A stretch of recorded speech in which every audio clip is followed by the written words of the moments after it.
డిఎస్సికి సంబంధించినటువంటి latest update news అయితే రావడం మనకి ఏబిఎన్ న్యూస్ పేపర్‌లో అనంతపురం జిల్లాకు సంబంధించినటువంటి పేపర్‌లో ప్రచురించడం జరిగింది. 17న జిల్లా విద్యాశాఖాధికారులతో కమిషనర్ సమీక్ష, నిరుద్యోగుల్లో చిగురిస్తున్న ఆశలు అని ఈ యొక్క ఆర్టికల్ అనేది రిలీజ్ చేయడం జరిగింది. మరో డిఎస్సి నిర్వహణకు ప్రభుత్వం సన్నద్ధమవుతున్నట్లు తెలుస్తుంది. అలాగే డిఎస్సి 2025 నియామక ప్రక్రియ ఇటీవలే ముగిసింది. చాలామంది అభ్యర్థులు పోటీ పడినా అవకాశాలు రాక నిరుత్సాహపడ్డారు. ఈ నేపథ్యంలో విద్యాశాఖ మంత్రి నారా లోకేష్ ఇచ్చిన మాట ప్రకారం ఏటా డిఎస్సి నిర్వహిస్తామని భరోసా ఇచ్చారు.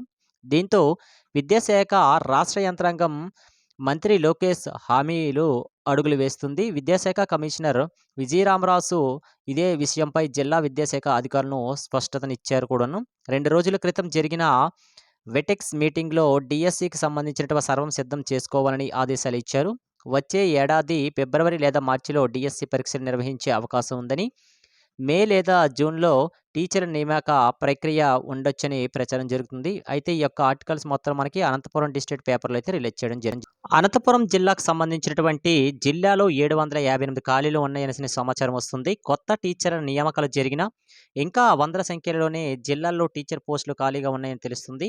ఇప్పటికే రాష్ట్ర విద్యాశాఖ కమిషనర్ ఆదేశాల మేరకు జిల్లాలో ఏ పాఠశాలలో ఏ కేటగిరీ టీచర్ పోస్టులు ఖాళీగా ఉన్నాయో జిల్లా యంత్రాంగం లెక్కలు తీసింది. మొత్తం అన్ని కేడర్‌లు కలిసి జిల్లా వ్యాప్తంగా ప్రభుత్వ, జడ్పీ, మండల పరిషత్, మున్సిపల్, నగరపాలక యాజమాన్యాల పరిధిలో 758 టీచర్ల పోస్టులు ఖాళీగా ఉన్నట్లు లెక్కలు తేల్చారు.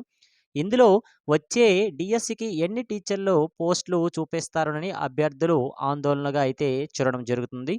అయితే నిబంధనల ప్రకారమే ఉన్న ఖాళీ పోస్టులలో 70% సర్వీస్ టీచర్లకు పదోన్నతుల కోసం కేటాయించాల్సి ఉంటుంది. మిగిలిన 30% ఖాళీలను డిఎస్సి ద్వారా కొత్త టీచర్లకు అవకాశం ఇవ్వాల్సి ఉంటుంది. అయితే 17న కమిషనర్‌తో సమావేశం అని ఈ హెడ్‌లైన్ ఒకటి కూడా రావడం జరిగింది.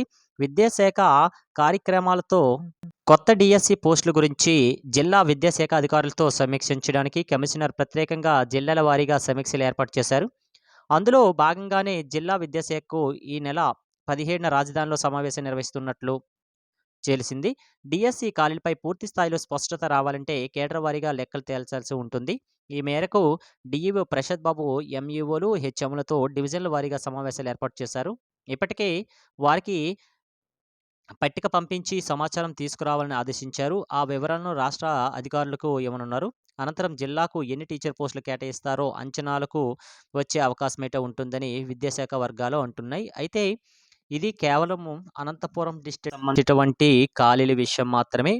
ఈ రకంగానే ప్రతి సేమ్ అదే విధంగా మనకి ఆహ్, వాళ్ళు ఒక టేబుల్ పంపిస్తున్నారు. ఆ డిస్ట్రిక్ట్‌లో ఎన్ని ఖాళీలు ఉన్నాయి? ఏ కేటగిరీలో ఖాళీలున్నాయి? ఇవంతా కూడాను అక్కడ డీఈఓ గారు, అలాగే ఎంఈఓ గారు, అలాగే హెచ్ఎమ్స్ వీళ్ళందరూ కూడాను అందరూ సమిష్టిగా పనిచేసి అందులో వేకెన్సీ లిస్ట్ పంపిస్తారు. అందులో ఏవేవైతే ఉన్నాయో అవంతా కూడాను మనకి తేలాల్సుంది. అయితే నిరుద్యోగుల్లో ఆశలు మళ్ళీ కొత్త డిఎస్సి నోటిఫికేషన్‌కు అడుగుడు పడుతుండటంతో నిరుద్యోగ అభ్యర్థుల ఆశలు చిగురిస్తున్నాయి. మొన్న చేజారిన ఉద్యోగాన్ని ఈసారైనా సాధించాలనే తపన అభ్యర్థుల్లో మొదలైంది. అప్పుడే పోటీ పరీక్షలకి సన్నద్ధమవుతున్నారు. కొందరైతే ఇతర జిల్లాలోని కోచింగ్ సెంటర్‌లకు వెళ్ళగా మరికొందరు ఆహ్, జిల్లాలో ఉన్న కోచింగ్ సెంటర్‌లోనే చేరి చదువులు మొదలుపెట్టారు. దీంతో కోచింగ్ సెంటర్‌లో అయితే సందడి నెలకొంది. అయితే ప్రతి ఒక్కరు కూడాను చాలామందైతే మొన్న జరిగినటువంటి డిఎస్సిలో చాలా నిరుత్సాహపడ్డారు. అయితే ఆ నిరుత్సాహానికి కారణం కూడాను చాలా విషయాలైతే అవ్వచ్చు. అయితే ఈ ప్రస్తుతం 2026 డిఎస్సికైతే రెడీగా ప్రిపేర్ చేయండి. Wish you all the best అండి.